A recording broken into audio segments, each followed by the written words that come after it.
Olá, tudo bem? Meu nome é Alessandro. Eu quero falar sobre o caso da mulher adúltera. Na minha opinião, eu acho que é o texto mais difícil de se falar porque suscita muitas paixões. Em primeiro lugar, a gente tem que entender o seguinte: Jesus era judeu, tá? E ele estava imerso em leis, tá? Interessante dizer o seguinte, que o próprio Jesus fala que não veio para anular a lei. Isso todo mundo está careca de saber. Mas uma coisa que é bem interessante a gente entender que os seus contemporâneos o chamavam de mestre. Mestre de quê? Ele era um profundo conhecedor, e não somente conhecedor, ele veio para transmitir a lei, ele ensinava isso. Ele trabalhava com isso, ganhava o pão de cada dia com isso, ensinando aquilo que dizem ter acabado. Olha só que contradição. Mas vamos lá, pessoal. Muito embora esse texto seja muito utilizado por movimentos sociais que entendem que devam defender a equiparação da mulher e, para tanto, precisam desse arcabouço cristão, porque a gente vive no país cristão, então nada mais justo do que utilizar desse texto. Outros que entendem que a graça que esse é o grande baluarte da graça, não é? Eu entendo que é o seguinte, que a gente deve entender isso por isso que eu falei. Jesus era judeu e a gente deve entender o que estava acontecendo ali. Em primeiro lugar, a questão do adultério foi uma questão secundária. Isso aqui eu não estou inventando, o próprio texto fala disso. A questão primais ali era a questão do processo penal. Jesus deveria ser pego no contrapé por conta de errar na questão do processo penal. E isso matava antigamente. Não vejo ele cometendo adultério, não vejo ele cometendo nenhum problema de lascívia. Pelo contrário, então, se quisessem prendê-lo, se quisessem colocá-lo em maus lençóis, deveria ser por esse processo. E por aí tentaram. A gente vê claramente, para quem quiser saber mais, no caso da vinha de Nabote, quando Acabe e a sua esposa Jezabel armam um ardil para pegar a vinha de Acabe, a vinha de Nabote. E depois o próprio processo de Jesus fala disso, né? Eles tinham que matar Jesus, mas tinham que matar de mãos limpas, e aí subornaram algumas testemunhas para seguir o processo penal errado, mas legalmente correto. E assim intentaram contra Jesus. Ela foi uma coadjuvante que se viu por ali. Uma coisa que é interessante a gente entender o seguinte: o que Jesus fala para ela? Vá e não peques mais. É aqui eu quero falar mais da mulher, para a gente entender que uma coisa que é muito difícil de entender, muito difícil de engolir, para a gente desconstruir uma coisa que é muito difícil de engolir. Eu vejo muita gente falando desse texto como se eu pudesse, sou casado, como se eu pudesse adulterar e amanhã o que aconteceria era uma leniência, não é? De Jesus, porque as pessoas exaltam tanto essa bondade que aparentemente aconteceu, que é dito de uma forma que torna até o adultério uma coisa subliminarmente aceita. Coloca aquele que vive no pecado em um pedestal até interessante, tá?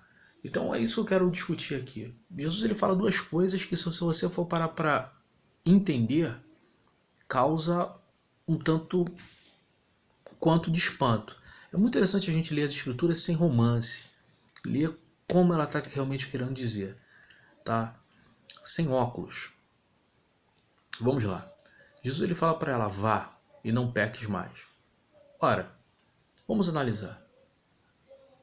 Por que para algumas pessoas ele falou venha, me siga, e para ela ele falou vá e não peques mais? Se fosse hoje nossos dias, o que nós faríamos com um pecador que se arrepende, que chega na igreja, por exemplo? A gente pega o nome dele, indica para a classe de catecúmenos ou novos convertidos, faz todo aquele trabalho de levá-lo ao batismo, etc, etc, etc, até que ele entenda que faz parte da comunidade. Jesus não. Ele não vai inserir dentro da ala feminina, dentro das mulheres, não coloca ele dentro, se fosse da Assembleia de Deus da CIB, se fosse na Igreja Batista da MCA. Não, negativo. Ele somente fala para ela assim: vai e não peques mais. Por isso a gente tem que entender algumas coisas. Primeiro é o seguinte, mais uma vez dizendo, eles eram judeus. Interessante que na Bíblia judaica ela é repartida em porções. E existe uma porção que fala desse verbo vai. É quando Moisés chega para o faraó e Faraó, com o coração endurecido, Deus fala com ele que iria enviar gafanhotos caso ele não liberasse o povo, ou seja, iria deflagrar sanções seríssimas contra ele. Não é? Interessante dizer que essa não era a primeira sanção, não é? Mas a coisa iria piorar. Entendendo isso, a gente vai entender claramente o que Jesus estava dizendo para ela: vá e não peques mais. Um dia antes, Jesus estava por ali, naquele mesmo lugar, pregando. E cadê ela? Era uma festa, era um calendário que as pessoas se programavam para estar por ali. O cara não ia um dia só, a mulher não ia, a pessoa não iria um dia só. Geralmente estava por ali, todo mundo sabia quem era ele. E ele continuava pregando. E mesmo assim, o coração endurecido talvez foi a consequência daquela tragédia. E ele não passa a mão na cabeça, ele fala vá. Subliminarmente entendendo o quê? Para que uma coisa pior não lhe aconteça. Isso ele falou em outro lugar, eu não lembro agora para quem. Mas é bem interessante a gente entender o seguinte, que Jesus ele pregou sim arrependimento, ele pregou uma segunda chance, mas o rigor da lei ele nunca escondeu. E isso é uma coisa que a gente tem que entender. A misericórdia, a bênção, a graça é para aqueles que aceitam. Caso não, é rigor da lei. O rigor da lei é espada. O inferno está reservado. Então, assim, a graça não anulou o inferno, não faz que o inferno deixe de existir. Interessante que eu estava lendo um texto esses dias de Apocalipse, que é uma coisa bem interessante, que fala que o inferno será consumido por um fogo divino. Ou seja, existe uma coisa pior do que o inferno, que é o fogo abrasador de Deus. Isso me deixa em pânico, porque... Por que em pânico?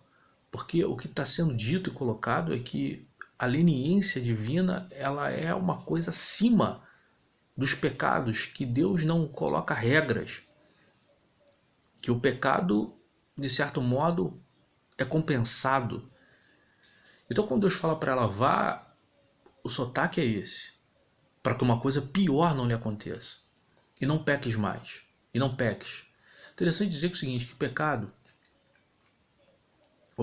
ele é algo que está dentro do mobiliário, está dentro da casa do sacerdote. O sacerdote ele come do pecado. Do que o sacerdote vive? O sacerdote vive do pecado. De onde que eu tirei isso? Se você for olhar as ofertas, é disso que ele se alimenta. Não é? Ele se alimenta das ofertas do pecado. Correto? E metaforicamente, a ideia aqui é a seguinte: ele informa o pecado. Só é pecado quando a coisa é informada. O trabalho dele é informar, é instruir. No momento que a consciência é acusada, aí sim existe pecado. Antes disso, é só ignorância. O apóstolo Paulo fala disso claramente. O sacerdote, ele é a pessoa da lei. Ele que informa os pecados. E uma coisa interessante também dizer é que Jesus ele é o sumo sacerdote. Ele tem esse trabalho. Ele acumula essa função. E quando ele fala não peques mais, uma outra coisa fica subliminarmente entendida. Para você oferecer uma oferta, naquela época, para o pecado, existia uma regra. Não era qualquer animal. O animal deveria ser um animal do rebanho, ou seja, uma coisa que você cuida, uma coisa que você trata, uma coisa que você conhece. E o que é rebanho? Rebanho é a nossa casa. Interessante Jesus dizer isso, o seguinte, o que ele estava querendo dizer para ela: vá e não peques mais, entenda que uma coisa será deflagrada pior, uma coisa pior do que essa que você viveu está por vir, caso você não se arrependa, porque eu estive falando e você não ouviu. E a ideia é o seguinte: como você se retificar dos seus pecados na sua casa? Isso é uma coisa interessante. Ela era uma mulher naturalmente leviana e Deus não manda ela segui-lo. Deus não manda ela abandonar a casa, no caso dela não. Deus manda ela voltar para casa, restaurar as coisas. Não sei se ela tinha filho, mas se tivesse, pentear o cabelo das crianças, cuidar dos piolhos, cuidar do nariz escorrendo. Se ela tivesse pai e mãe, cuidar dos coroas, por assim dizer. Se ela tivesse casa, varrer a casa, cuidar, limpar. Se ela tivesse escola, voltar para a escola. Cuidar da sua vida, antes que uma coisa pior não aconteça. Porque é uma coisa que a gente tem que entender o seguinte, que o amor a Deus ele se manifesta nessas pequenas coisas. ele se manifesta no dia a dia, ele se manifesta em amar o seu irmão. Se ela era adúltera, e sim, ela é adúltera, o que ela tinha cometido era uma coisa séria, uma deflagração contra o matrimônio, era uma deflagração contra o próximo, porque isso que é o adultério. Jesus não passa a mão em cima da cabeça dela, pelo contrário, ele fala que uma coisa muito severa está para acontecer, ele fala que ele não a condena também, mas ele fala claramente que ela deveria retificar os seus pecados, e fala onde? Na sua casa, na sua vida, no seu íntimo. Esse é um pensamento que a gente deve entender, porque houve sim uma segunda chance, isso é claro, mas não houve uma condição, uma abertura para ela continuar pecando. E outra coisa que é bem interessante entender é o seguinte: o amor de Deus, ele se revela por suas regras, tá? O amor de Deus se revela por suas regras. Eu acho bem interessante a gente ter um pensamento. Quando você pensar em Deus, você pensa o seguinte: imagina você ser um soldado que trabalha para um general. Esse general, aí você é um motorista desse general.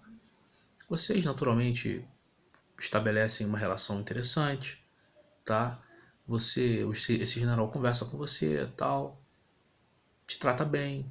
Você acaba até gostando dele, ele de você, mas por mais que o assunto punição não seja trazido à baila, você certamente sabe que se você, na sua condição de soldado, você sabe que se você chegar atrasado, que se você levar droga para o quartel, que se você cometer crime de insubordinação, você sabe que o rigor da lei está ali. O amor de Deus passa por isso. Passa por você saber que Ele é Pai, que Ele é bom, que tudo isso, mas também que é um fogo consumidor. Então esse é um pensamento que nos livra da tentação, da distorção de um texto que fala sim de absolvição, mas fala de uma rigorosidade, tá? Jesus certamente demonstrou amor, mas também mostrou como esse amor deveria ser correspondido. Que Deus abençoe. Amém e amém.